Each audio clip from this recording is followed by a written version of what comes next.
Qu'est-ce qu'un cercle de blockchain? Alors, la blockchain, c'est un registre qui est dans le domaine électronique, donc un registre sur lequel on peut écrire des transactions, principalement financières. Et c'est comme si on avait un cahier des comptes. Et chacun peut écrire ses transactions. Et dans la mesure où ce cahier est partagé de manière globale, il est accessible partout de manière transparente.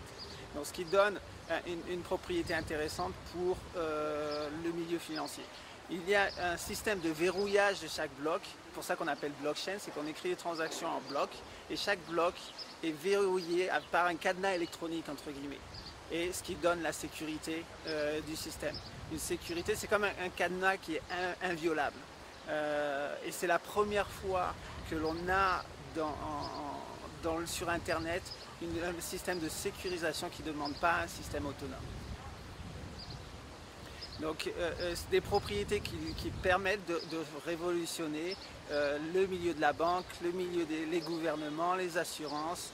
Et donc le fait qu'on a ce grand cahier accessible à tout le monde, on peut faire de nouveaux services.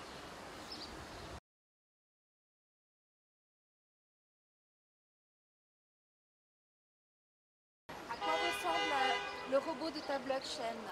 Alors, les robots, il faut dire que c'est un programme logiciel qui va traiter les datas qui sont accessibles sur la blockchain.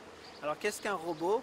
En fait, c'est tout programme qui peut s'exécuter de manière autonome, hein, donc sans prise de décision humaine.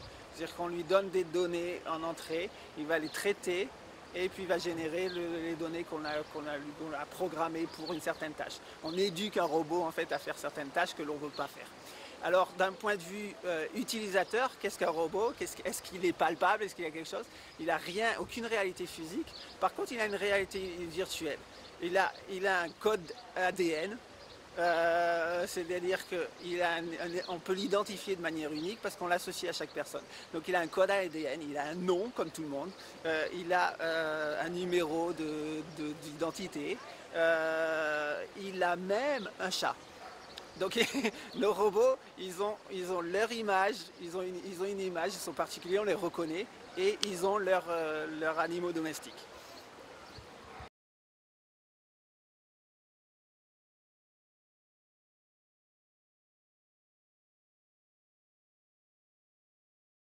Quelle est la question? Dans la blockchain, quel lien y a-t-il entre la personne vivante et l'entité virtuelle, le robot? Alors, il faut dire que pourquoi on utilise la blockchain? Aujourd'hui, on utilise la blockchain pour nous simplifier la vie, pour automatiser toutes les tâches qui sont laborieuses. C'est une base de données que la machine peut utiliser. Donc, elle est complètement du côté virtuel. Mais c'est pour simplifier nos tâches de la vie quotidienne qui sont dans le réel. Alors, en fait, à chaque tâche réelle, on associe l'équivalent dans le virtuel.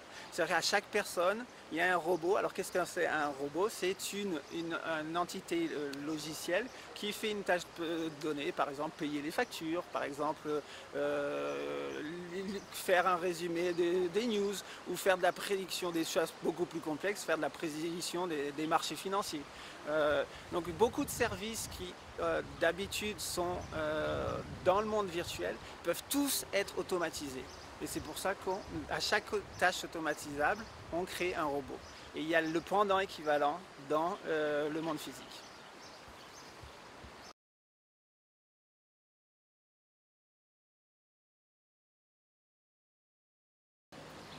Qu'est-ce que la blockchain va changer dans notre société?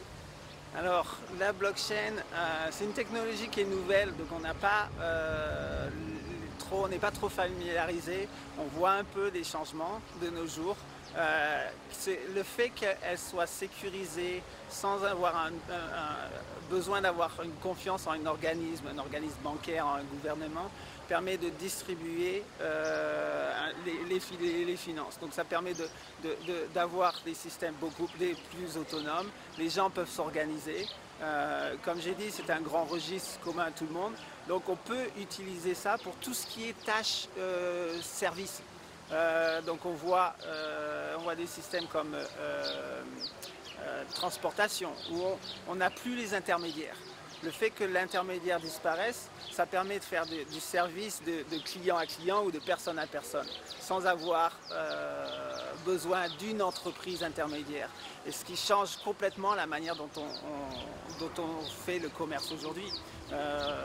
Donc on voit du Airbnb, des plateformes d'échange.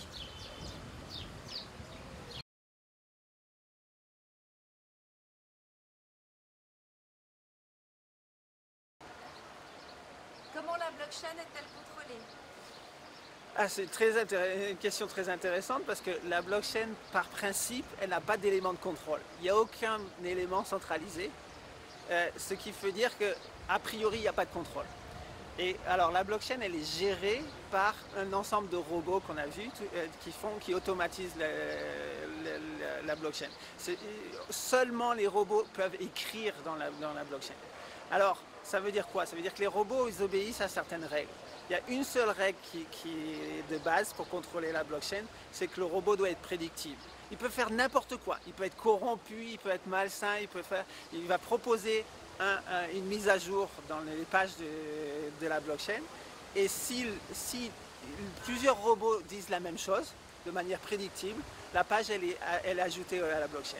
S'ils sont en conflit, il y a un mécanisme de résolution de conflit qui est complètement programmé, qui fait que ça se résout par consensus. Il y a un consensus programmé, il n'y a aucune décision et ça se fait tout seul.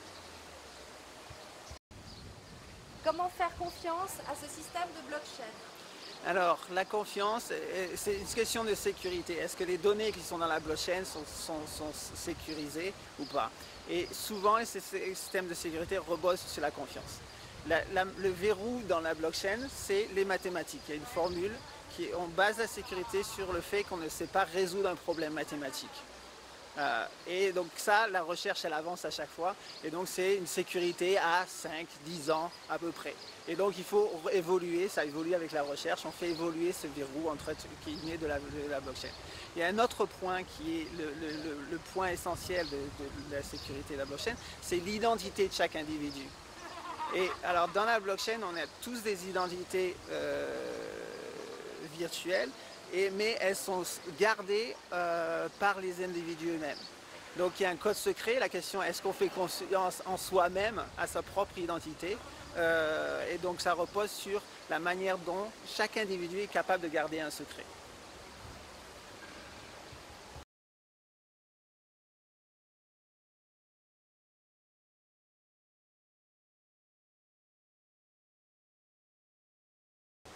Du point de vue écologique, la blockchain est-elle une bonne chose? Alors, ça dépend de quelle blockchain. Si on prend l'exemple de la Bitcoin, elle est terrible au point de vue écologique. On va acheter un café avec des Bitcoins, ça génère 400 kg de CO2 dans l'air par transaction. Donc c'est complètement non viable. Par contre, les blockchains alternatives telles que je les conçois, telles que d'autres aussi partenaires les produisent, sont basées sur des calculs beaucoup plus simples de sécurisation des blocs, ce qui fait qu'on n'a pas besoin de faire tourner des ordinateurs et de consommer énormément d'électricité.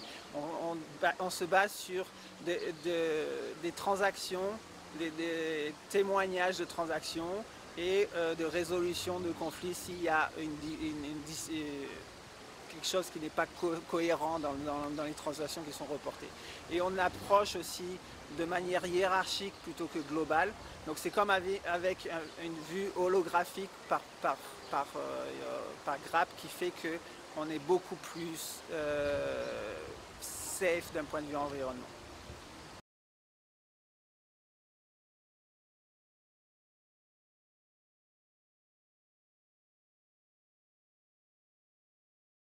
Si les hackers prennent le système de la blockchain en otage, comment ça se passe? Alors, la blockchain a des propriétés intéressantes. C'est-à-dire qu'elle est autonome, elle est non contrôlée de manière centrale. Donc oui, les hackers peuvent la prendre en otage. Mais quelles sont les conséquences? C'est-à-dire que dans la mesure où les hackers ne sont pas majoritaires, vu que le fait de la mise à jour de la blockchain, elle est complètement effectuée de manière automatique par des robots, un hacker va essayer d'influencer les robots, mais dans leur propre capacité.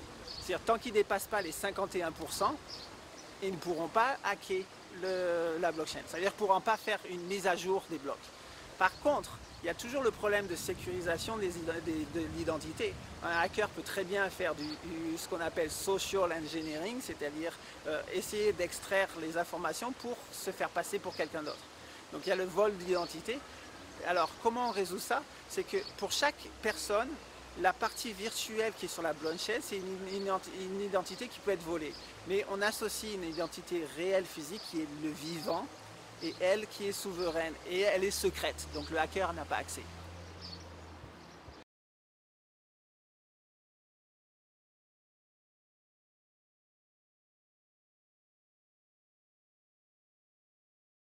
Toute la blockchain est écrite dans un grand livre. Comment la rendre utile au public?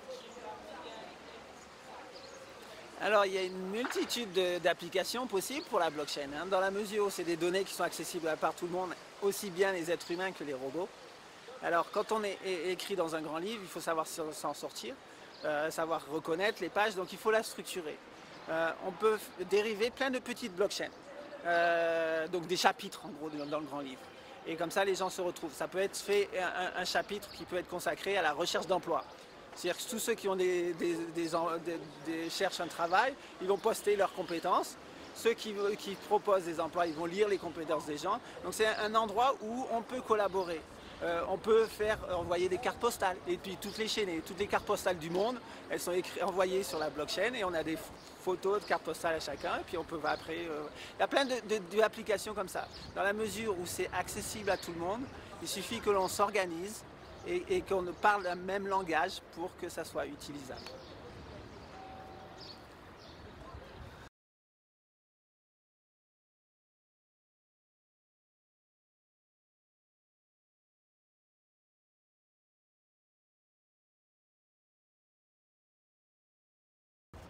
La blockchain se base sur une collaboration pacifique et mondiale. Est-ce une utopie ou une possibilité que ça se réalise? Alors, c'est vrai que la blockchain, elle ouvre des possibilités assez fabuleuses dans le fait qu'on a un outil qui est à la disposition de tout le monde, quel que soit où il est dans le monde. On peut se mettre à s'organiser et commencer à résoudre des problèmes globaux. On peut résoudre les problèmes de faim dans le monde, de logement, etc. Il suffit qu'en tant qu'humanité, on agisse en synergie et utiliser la blockchain pour faire des plans, pour proposer des solutions. On peut résoudre les problèmes de climat. Dans la mesure où on collabore, ça va drainer des ressources, etc. Les gens vont s'intéresser. Alors ça demande qu'on écrive sur la blockchain, ça demande que l'on fasse des propositions et ça demande une vraie collaboration. Alors c'est vrai qu'aujourd'hui on est plus dans notre coin et on ne l'utilise pas. Donc la blockchain est un outil disponible qui fait qu'on peut avoir des projets utopistes, mais ça permet de les réaliser.